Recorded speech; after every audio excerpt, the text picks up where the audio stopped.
This is the highest honor one can receive for a career in motion pictures, the American Film Institute's Lifetime Achievement Award. I'm Henry Fonda, and last year I was honored to receive it. Tonight, it will be presented to Alfred Hitchcock in recognition of his 55 years as a remarkable director and producer. On behalf of the American Film Institute and its 90,000 members, I invite you to join us in a celebration of the career of Alfred Hitchcock.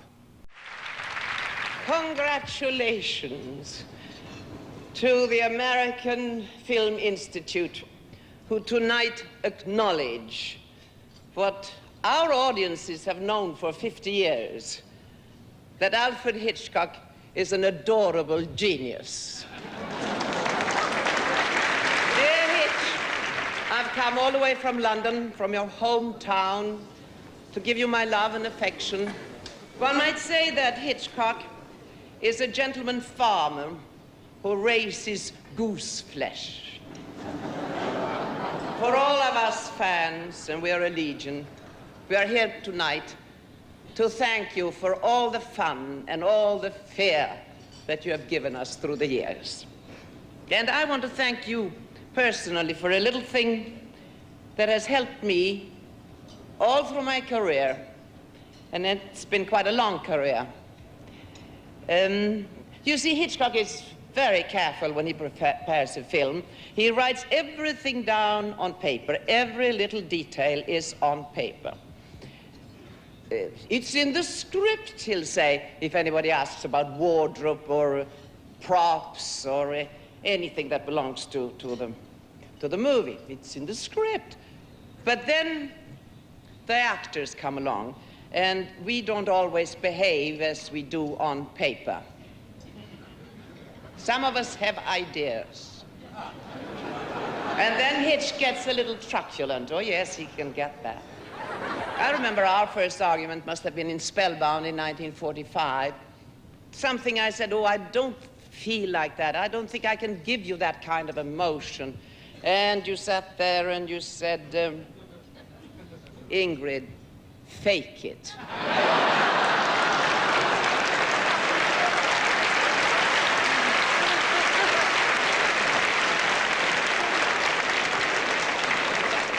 Well, Hitch, that was the best advice I've had in my whole life.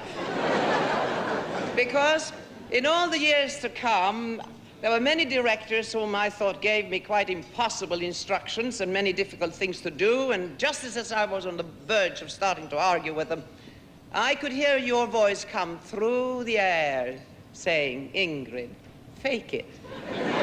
It saved a lot of unpleasant situation and waste of time. We have that rare gift of being able, in detailed clarity, to show us on film so that we can all share it with you. And that is what makes Alfred Hitchcock an artist. That's very kind of you, ladies and gentlemen. Especially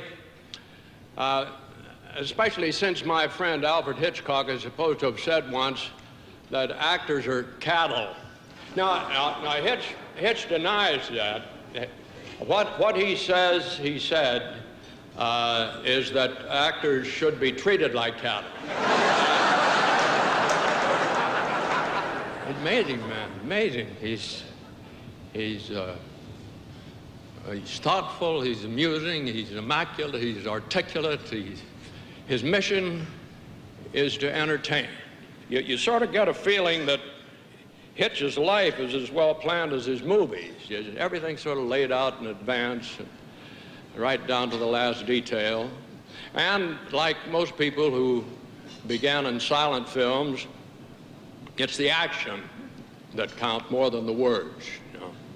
I remember in the picture, The Man Who Knew Too Much, we were doing a scene in London's Albert Hall, and I was to chase Doris Day up the stairs while the London Symphony was playing. And I had to say a lot of words during that chase up the stairs. And it was a long speech, and it sort of cleared up a lot of the story, too. And I'd worked hard on those words, and on action I chased after Doris and just talking my head off. And at the end of the scene, Hitch said cut, and he said, let's do that again. You were talking so loud I couldn't hear the London Symphony. He says, as a matter of fact, let's just cut the whole speech. You just follow Doris and look tense. Well, I argued about that. I considered the speech important. But he insisted that the words interfered with the music, which was more important. Now, when you work with Hitch, you don't try doing a scene two ways. You do it one way, his. Well, Hitch, I'd like you to know that every time I've seen that movie, I've tried to remember that speech on the stairs, and I never can. You were right. We didn't need it. All we need is you. Mr. Hitchcock once described his migration from England to the United States as a kind of cultural exchange. But nobody knows what was sent to England in return, he said. They're afraid to open it. What America received in that migration and what the world shares is one of the most original talents of our age. How rare it is for any artist, playwright, composer, painter, or poet to produce major works with regularity for over 5 decades. Like D.W. Griffith and Sergei Eisenstein, those pioneers who first gave form to film language, Alfred Hitchcock has made an historic contribution to the aesthetic of filmmaking. And this contribution came not in 1 or 2 films in a flashy show of innovation, but steadily, continuously, meticulously, in a body of work which displays an immaculate articulation of both image and sound. He shared his knowledge in a lecture at the Film Institute. He said it simply, he said it directly. I have no interest in pictures that I call photographs of people talking. I have that white rectangle to fill with a succession of images, one following the other. That is what makes a film. There is no better way to present Alfred Hitchcock than with evidence of his capacity for creating suspense by his use of his imagination and ours. Ladies and gentlemen, there is only one master of suspense.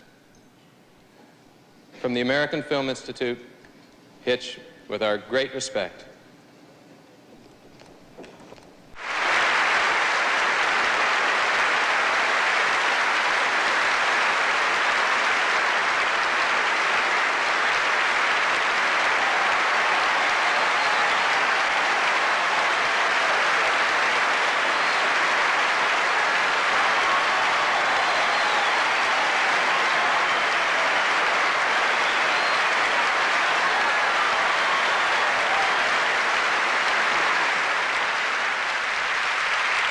May it please Ambassador J, Queen Ingrid, Director Stevens, and my co-conspirators in this bizarre trade of making films.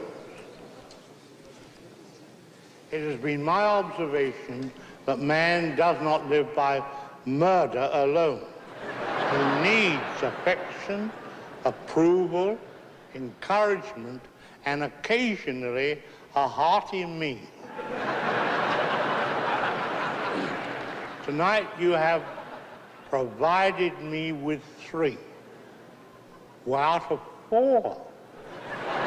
Anxiety strangled my appetite. This demonstration of your approval and affection has encouraged me. I will go on.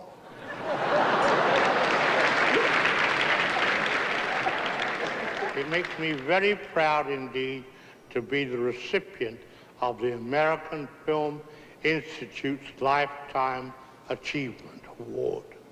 It is especially meaningful because it comes from my fellow dealers in celluloid. After all, when a man is found guilty of murder and condemned to death, it always makes him feel much better to know it was done by a jury of his friends and neighbors with the help of an inadequate attorney.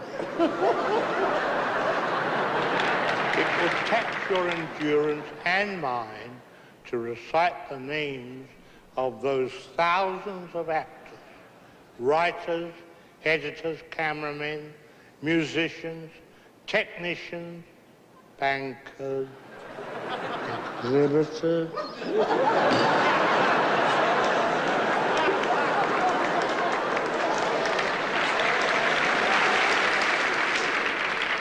and a variety of other criminals who have contributed to my life. I beg permission to mention by name only 4 people who have given me the most affection, appreciation, and encouragement, and constant collaboration. The first of the 4 is a film editor. The second is a scriptwriter. The third is the mother of my daughter Pat. And the 4th is as fine a cook as ever performed miracles in a domestic kitchen. And their names are Alma Revel,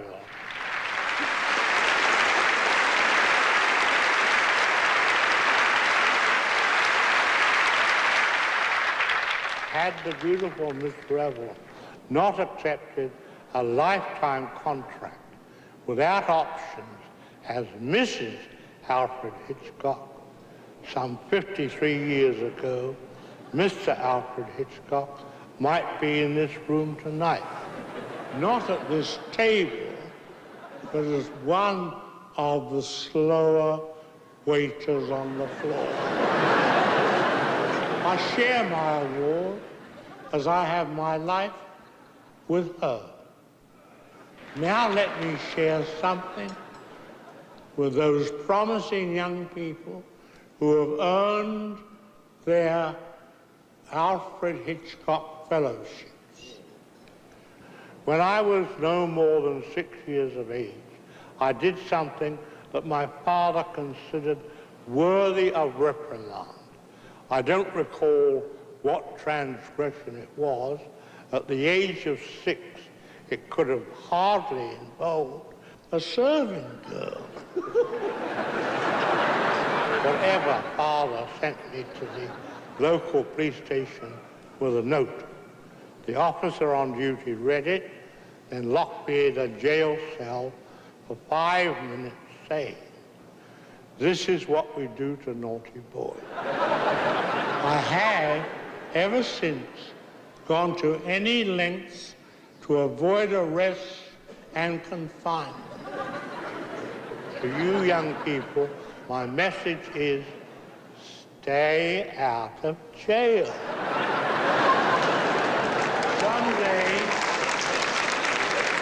Someday, one of you may be standing here with this American Film Institute award. That's what they do to good little boys.